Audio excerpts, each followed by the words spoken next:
I am Dubnava Proper, and this is QTV Midday News coming to you live from our studios along Kairaba Avenue. Thanks for joining us. Here are the main local news headlines. A public announcement from the Office of the Chief Justice announces that revising courts have been established in all parts of the country. A theme of Africa Peer Review Mechanism, an arm of the African Union based in South Africa, have met President Dubnava Proper at the State House. The Gambia Investment and Export Promotion Agency GIPA on Tuesday launched its second national export strategy aimed at guiding the Gambia towards export growth and diversification. The CEO of the Farafan General Hospital has revealed that the hospital registered 1 maternal mortality so far this year. The National Nutrition Agency and partners have unveiled the Gambia Social Safety Net project, which will see the distribution of $31 million amongst thousands of Gambian rural households. Those were the main headlines, and now the news in detail. Do stay with us.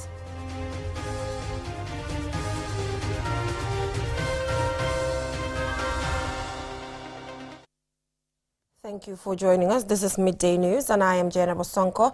Now, a public announcement from the Office of the Chief Justice announces that revising courts have been established in all parts of the Gambia. Here are more details.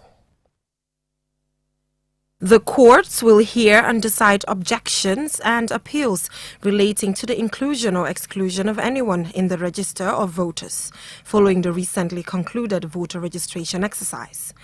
Each revising court will be presided over by a magistrate of first class and will sit in Banjul, Kanifing, Birkama, Brusubi, Mansakonko, Farafenye, Kuntawur, Janjanbureh and Basse.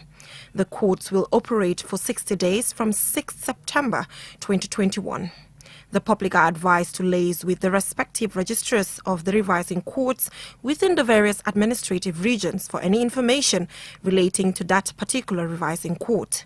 This is the end of the public notice. A team of Africa Peer Review Mechanism, an arm of African Union based in South Africa, is in the country to raise awareness about their work and met President Barrow at the State House. Alusise has more. In 2003, the APRM is a mutually agreed instrument to which member nations of the African Union voluntarily sign up as a self-monitoring mechanism to encourage conformity with political, economic and corporate governance values, codes and standards among member countries.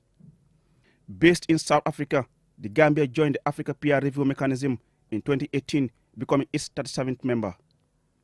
Performance and progress are measured in 4 thematic areas: democracy and political governance, economic governance and management, corporate governance and socio-economic development. Each review leads to a national program of action for the state concerned to address problems identified. Shortly after meeting President Barrow, Professor Eddie Maloka, Chief Executive Officer of APRM, said his team is in the country at the invitation of the Gambia government, and the President has assured them of his commitment and support of APRM.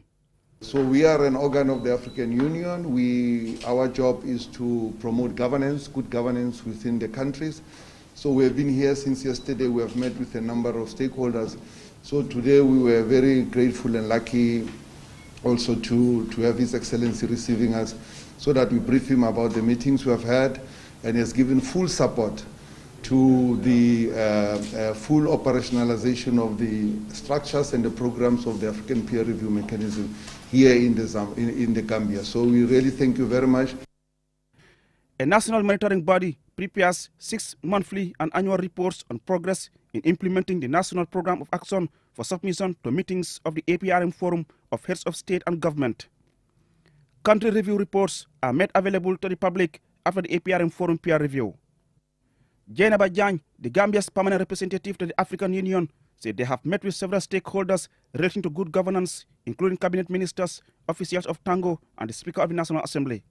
So wherever it is that we find gaps, wherever it is that we find challenges, they will assist us to overcome those, whether it's in terms of capacity building, whether it's in terms of going to other countries that have best practices occurring in their countries, for us to observe how to improve the systems that we have. There'll be a repeat mission coming over with Dr. Rachel and Dr. Hugus, who's the focal person over here, to talk about implementation strategy of the APRM mechanism in the Gambia in the upcoming weeks and months, hopefully. The APRM has special support agreements with 5 Africa-based institutions designated by the Forum as strategic partners: the African Development Bank, UN Economic Commission for Africa, UN Development Programme, Regional Bureau for Africa, Mo Ibrahim Foundation, and the African Capacity Building Foundation. Reporting for QTV News, I am Aliu Sise. The Gambia Investment and Export Promotion Agency, GAIPA, on Tuesday launched its second national export strategy aimed at guiding the Gambia towards export growth and diversification, shifting the economy away from its dependence on low-value added commodity trade. Mamadou Lamin Choi has the rest of that. The launching of the 2021-2025 National Export Strategy brought together stakeholders in the business sector from across the country, as well as government officials led by the Vice President. The event is being hailed as a milestone. The strategy will serve as a roadmap for the improvement of Gambia's exports on a global level. Here, the CEO of the Gambia Investment and Export Promotion Agency outlines the significance of the NES. As an agency with an export development, investment promotion and enterprise development mandate, the development of the National Export Strategy is a necessity to guide the agency in its drive to realize the export development aspirations of the Gambia. The National Export Strategy was prepared with support from the Commonwealth Secretariat in consultation with stakeholders and cooperation from the private and public sectors. The representative of the Commonwealth Secretariat, Yinka Bandele, delivers her speech recognizing Gambia's export challenges with a strong emphasis on the need for commitment to implementation of the National Export Strategy. I must emphasize implementation is the key, and that requires the Ministry of Trade and Industry to be at the apex of driving this process forward, bearing in mind accountability and ownership is important for all stakeholders. Similar sentiments are also echoed by the lead consultant of the National Export Strategy, Dr. Oliana Poon of the Tourism Intelligence International, who advocates for the full implementation of the NES for the diversification and growth of Gambia's exports.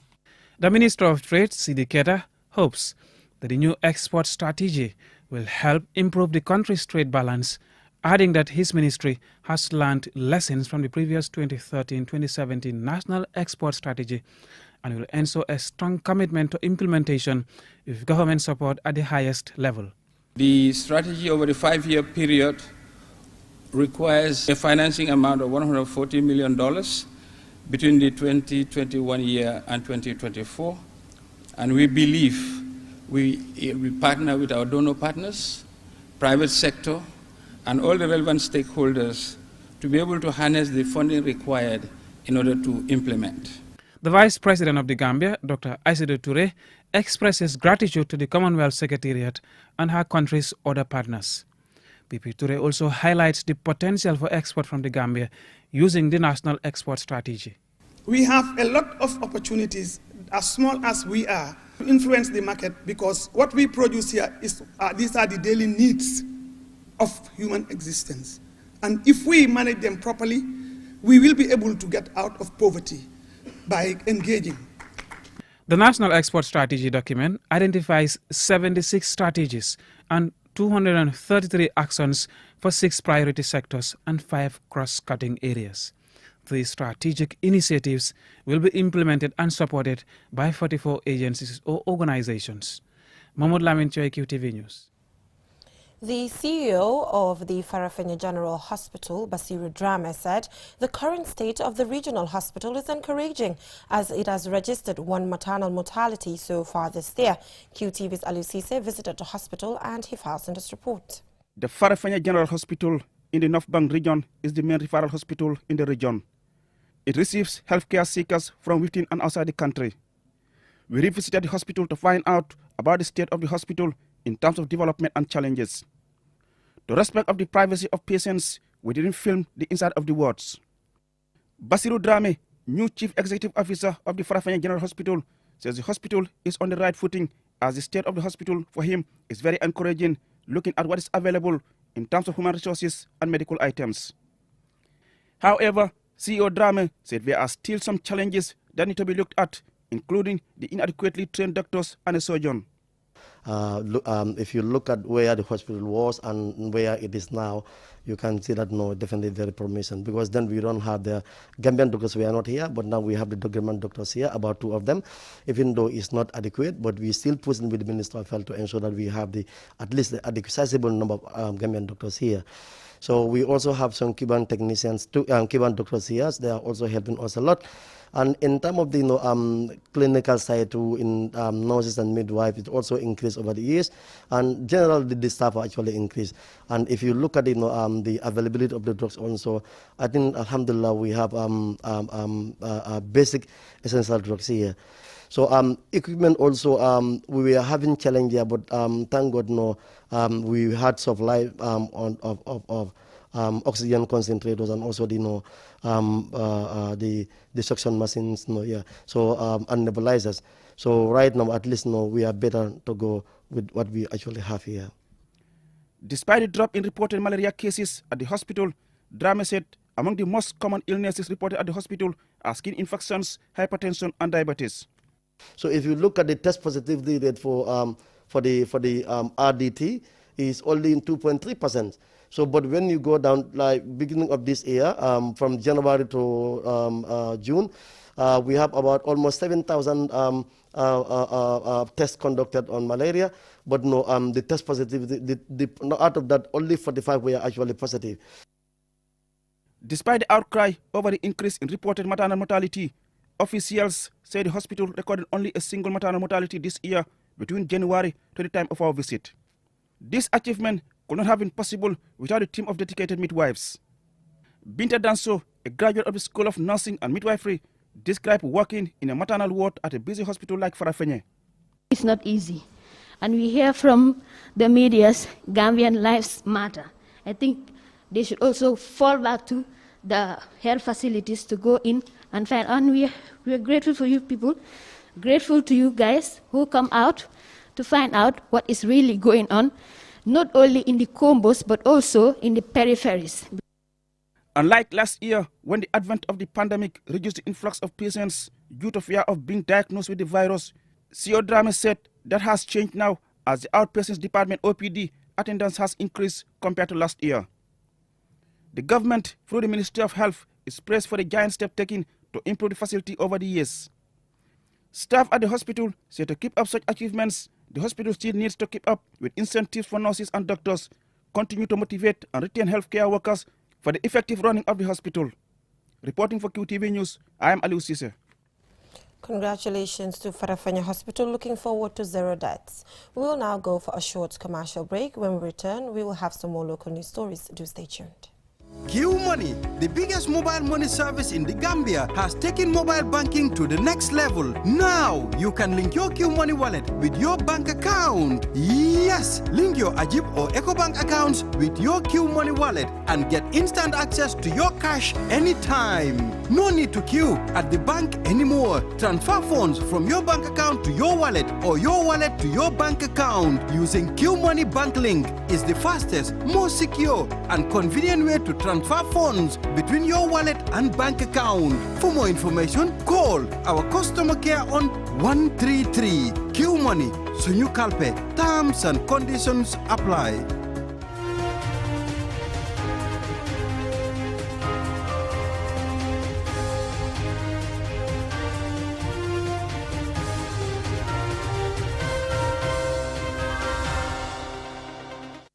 Welcome back from that short commercial break. If you're just tuning in, you're watching QTV Midday News, and I am Jennifer Sonko. Now, the National Nutrition Agency and partners have unveiled the Gambia Social Safety Net project, which will facilitate the distribution of $31 million amongst thousands of Gambian rural households. Omar Pijalo has the rest of that. The money will be disbursed to the beneficiaries through the cash transfer scheme, Dubnava Proper, aimed at supporting the extreme poor rural people in the Fonyi Bintan district of the West Coast region, Nyanija in the Central River region, and Woolly West in the Upper River region. Officials believe this will mitigate the impact of COVID-19 pandemic on the livelihood and that of their families. The Regional Nutrition Officer Sierra North Mafuji Jawara said the project will improve households' health, nutrition, early childhood development, and thus increase inclusion of the extreme poor through the NAFA program. Basically, as of now, the implementation is going fine. If you look at it from the beginning where the social registration was done, after the registration, immediately we embarked on a sensitization of the communities in regards to how the registration was done, and then how the beneficiaries will be benefiting in the project. And again, after that, we embark on establishing the GRM committees, where when a community had a regression or any issue that needs to be tackled, it will be addressed by that GRM. Babukar Juve, the principal planner at NANA, said the Gambia Social Safety Net project is meant to improve the coordination of social assistance activities and revealed that the World Bank contributed $30 million, while the Gambia government contributed $1 million as counterpart contribution to bankroll the Valley project. From the collection of the data, we call it the Gambia Social Registry data, which was done by the Gambia Bureau of Statistics last year, and they sent us the list of extremely poor households. We know poverty is rife, but we also have people who are kind of better off compared to others. So we're dealing with only the extreme poor households. So specifically in Nyanija, we're covering 739 households have been identified in 32 communities in Nyanija, meaning at least in each of the communities in Nyanija, we have a beneficiary. Seku Jallo, Kumba Jallo, Gorgi Kamara and Hule Jau, all beneficiaries, said this is the first project of its kind in the country where the vulnerable are targeted to provide for their basic needs.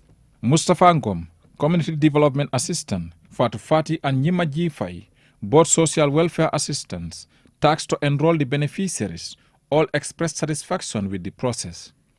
The pilot Dubnava Proper project intends to contribute to the mitigation of social and economic impact of the COVID-19 on the population by providing immediate cash transfer of $1,500 per month for 18 months for about 2,787 households in the 3 districts.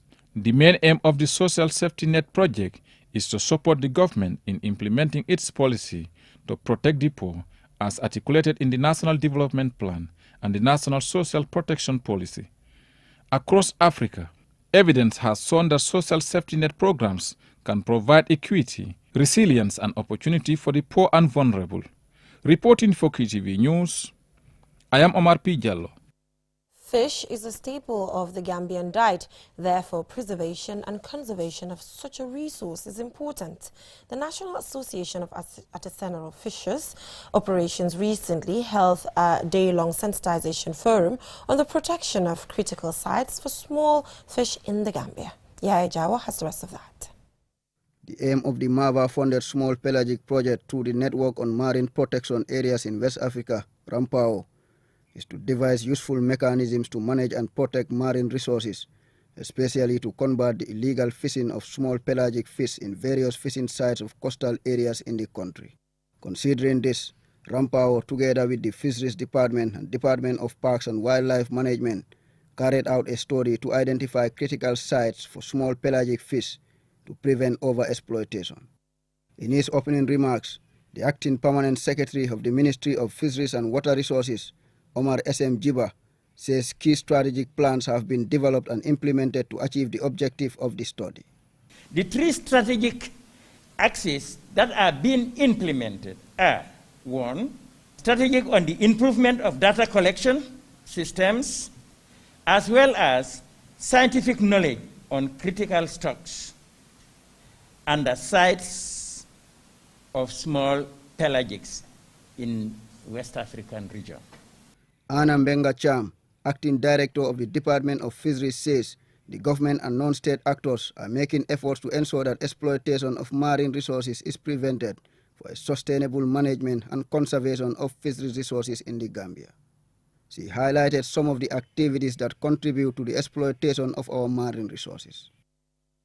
Threats such as overexploitation, increase in fishing effort, marine pollution of land-based origins, climate change, and other anthropogenic threats, such as deforestation of the mangroves, use of in parades of fishing gears, especially with small mesh size, could be a catastrophe to our small pelagic stock.